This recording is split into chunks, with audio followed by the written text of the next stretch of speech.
بسم اللہ الرحمن الرحیم۔ ملک صاحب، میں نے یہ آپ نے جو میری طرف کلپ بھیجا اس کو میں نے سنا ہے۔ اس میں جو جس دکھ، درد اور کرب کا اظہار کر رہے ہیں یہ حقیقت پر مبنی ہے، اور یقین جانیے گا کہ کتنے دنوں سے ایک ہی بات کو لے کر یہ جو ہے سارا اسی پہ ڈسکشن ہو رہی ہے، اور لگتا ہے کہ امت مسلمہ کے مسائل ہی ختم ہو چکے ہیں۔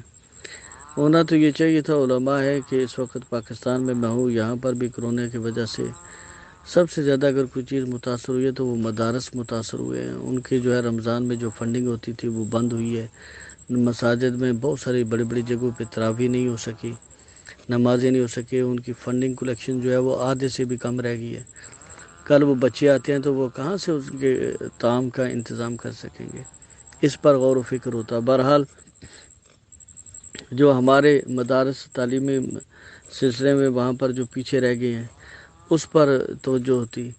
ہماری بڑی بڑی خانگاہیں ہیں جہاں پر کروڑوں روپے جو ہیں وہاں پر جمع ہوتے ہیں ان سے زیادہ نشینوں کے پاس، لیکن سوائے بیرا شریف کے اور ایک دو میرا خیال ہے کوئی خانگاہ ہوگی جہاں پر طلباء جو ہیں وہ تیار ہو رہے ہیں، شیخ الحدیث بن رہے ہیں۔ باقی یہ جو بڑی بڑی خانگاہیں ہیں، بتائیں ان میں سے کسی ایک نے بھی کوئی شیخ الحدیث پیدا کیا ہو؟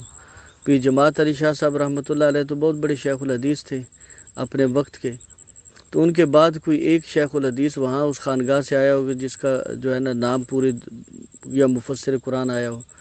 پیر میر علی شاہ صاحب رحمۃ اللہ علیہ بہت بڑے شیخ الحدیث تھے، مفسر قرآن تھے۔ ان کے بعد جو ہے پیر نصیر النصیر صاحب آئے، تشریف لائے، انہوں نے کچھ چند کتابیں لکھی اور اچھا کلام لکھا، لیکن اس لیول پر جس لیول پر کام ہونا چاہیے تھا یہاں پر بھی ہمیں مفقود نظر آتا ہے۔ میں دو بڑی خانگاہیں کی مثال دے رہا ہوں کہ یہ اس معاملے میں بڑی ایکٹیو نظر آتی ہیں ہمیں۔ بہرحال کتنے ان کے پاس طلباء ہے، ان کے پاس یونیورسٹی ہونی چاہیے تھی۔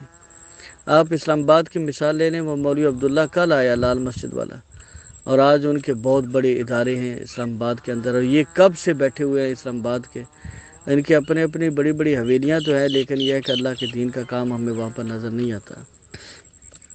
اس کے ساتھ ساتھ جہاں تک تعلق ہے یہ مسئلے کا،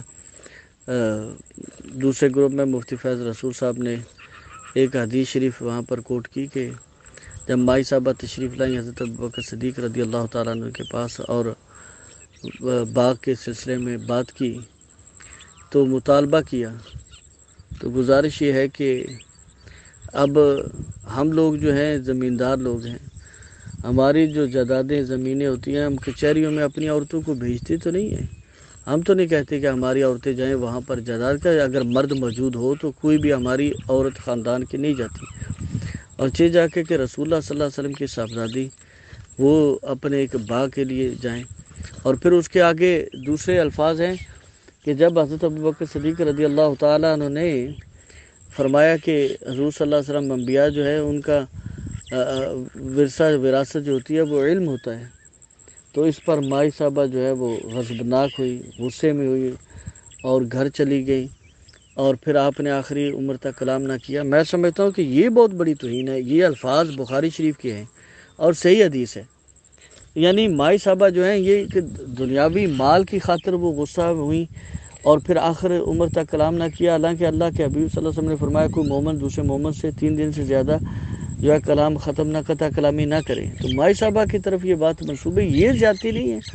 یہ اس پر تو کوئی کلام کسی نے نہیں کیا، میں نے دیکھا ہے اس پر کوئی جو ہے غضبناک نہیں ہوا کہ یہ کیا کہہ رہے ہیں، اور اس میں کیا وہ دنیا کی دنیاوی لالچ نظر نہیں آتی؟ یہ جو ساری ہے کہانی، تو میں سمجھتا ہوں کہ وہ مسند احمد کی جو حدیث ہے کہ مائی صاحبہ نے خود تشریف نہ لے گئی بلکہ ایک انکوائری کی حضرت ابوبکر صدیق رضی اللہ تعالیٰ عنہ سے، یعنی ایک انفارمیشن کے طور پہ کہ اس سلسلے میں اس کا کیا ہے، اس کی سٹینڈنگ کیا ہے۔ تو آپ نے جب فرمایا تو آپ اس پر اس کو آپ نے تسلیم کیا۔ تو گزارش یہ ہے کہ جہاں پر ہمیں جو ہے پہلے نے جو لکھا ہوا ہے وہ بخاری شریف کی حدیث ہے، اس پر تو کسی نے کلام نہیں کیا کہ اس پر غصہ تو کسی کو نہیں آیا، وہاں تو کسی نے نہیں کہا کہ یہ کیا مائی صاحبہ کی طرف منسوخ کیا جا رہا ہے کہ وہ غضبناک ہوئی اور آخری عمر تک پھر کلام بھی نہ کیا حضرت ابوبکر صدیق رضی اللہ تعالیٰ عنہ سے۔ تو میں سمجھتا ہوں کہ اور دوسری چیز یہ ہے کہ مائی صاحبہ کی تربیت نبی پاک صلی اللہ علیہ وسلم نے ایسی فرمائی تھی. حضرت عائشہ صدیقہ رضی اللہ تعالیٰ عنہ فرماتی ہیں کہ اگر کوئی ربی پاک صلی اللہ علیہ وسلم کے اخلاق کے قریب ترین کوئی ذات تھی تو وہ مائی صاحبہ کی ذات تھی. تو رسول اللہ صلی اللہ علیہ وسلم نے تو فقر اختیار کیا تھا اور اس پر آپ قائم رہے. اور مائی صاحبہ کی زندگی میں حیات میں ایک دفعہ رسول اللہ صلی اللہ علیہ وسلم تشریف لائے تو حضرت علی رضی اللہ تعالیٰ عنہ نے کوئی ریشمی کرٹن لے کر آئے تھے تو وہ لگے ہوئے دیکھے تو اس پہ جو ہے وہ دیکھا جب اس صورتحال کو تو اس پہ رسول اللہ صلی اللہ علیہ وسلم گھر سے باہر چلے گئے تو مائی صاحبہ سمجھ گئے تو ان کرٹنز کو اتار دیا. پھر تشریف لائے کسی دن تو حضور مائی صاحبہ نے کنگن پہنے ہوئے تھے سونے کے جو حضرت علی کرم اللہ وجہ الکریم نے لے کر آئے تھے تو اس پر بھی رسول اللہ صلی اللہ علیہ وسلم نے ناپسندیدگی کا ایک قسم کا اظہار کیا اور آپ واپس چلے گئے، یعنی اس کو پسند نہ فرمایا. تو مائی صاحبہ نے وہ کنگن فوراً اتار کر بھیج دیا، فرمایا یا رسول اللہ ان کو صدقہ کیجیے گا. اور پھر دوسری چیز یہ ہے کہ مائی صاحبہ اپنی حضرت علی رضی اللہ عنہ نے فرمایا کہ آپ جائیں اور کوئی خادمہ لے آئیں اپنے لیے. تو حضور صلی اللہ علیہ وسلم کے پاس گئیں تو آپ نے کچھ نہ ارشاد فرمایا. پھر واپس تشریف لائیں، پھر حضرت علی رضی اللہ عنہ نے فرمایا نہیں آپ جا کے بات تو کریں. تو پھر آپ گئیں تو اس پر تسبیح فاطمہ جو ہے وہ نصیب ہوئی، یعنی ایسا تحفہ ملا قیامت تک جو بھی بندہ یہ تسبیح پڑھتا رہے گا مائی صاحبہ کو اس کا ثواب اور اجر ملتا رہے گا. آپ کو اللہ آپ کی قبر کو منور فرمائے.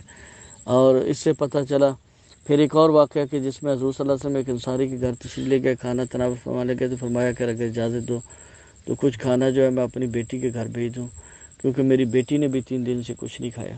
تو حضور صلی اللہ علیہ وسلم تو مائی صاحبہ کو ایسے تیار کر رہے تھے کہ جیسے رسول اللہ صلی اللہ علیہ وسلم کا گھر تھا وہاں پر فقر تھا، وہاں پر یہ حالت تھی، وہاں پر حضور صلی اللہ علیہ وسلم تو وہی صورتحال اپنی بیٹی کا دیکھنا چاہتے تھے، وہاں پر بھی یہی صورتحال دیکھنا چاہتے تھے. آپ کو تیار کیا اور مزاج رسول سے اگر کوئی بندہ سب سے زیادہ شناسا تھا اور کوئی اس سے باخبر تھا، آگاہ تھا تو وہ مائی صاحبہ تھی. تو ان کی طرف یہ کہنا کہ وہ ایک باغ کی خاطر تشریف لے گئی پھر اس پر ناراض ہوئیں، تو یہ ساری چیزیں جو ہیں یہ قصے کہانیاں ہیں. یہ حضرت ابوبکر صدیق رضی اللہ تعالیٰ عنہ کو جو ہے بدنام کرنے کے لیے رافضیوں کے گھڑے ہوئے قصے. اللہ تعالیٰ ہمیں رسول اللہ صلی اللہ علیہ وسلم کے اصحاب کی اور آپ کے اہل بیت اطہار کی عزت کرنے کی توفیق عطا فرمائے. اللہ مائی صاحبہ کے بھی درجات بلند فرمائے. آپ سیدہ ہیں دنیا میں بھی اور آخرت میں بھی، اور سیدۃ النساء ہیں آپ دنیا کے اندر بھی اور جنت میں بھی. اللہ آپ کے درجے بلند فرمائے. اور حضرت ابوبکر صدیق رضی اللہ تعالیٰ عنہ جنہوں نے ساری زندگی خدمت کی، حضور صلی اللہ علیہ وسلم نے فرمایا کہ میں ہر ایک کے احسان کا بدلہ چکا کے جانوں لیکن ابوبکر تیرا احسان کا بدلہ نہیں چکا سکا. اللہ تعالیٰ آپ کی قبر کو منور فرمائے. جزاکم اللہ خیر و احسن.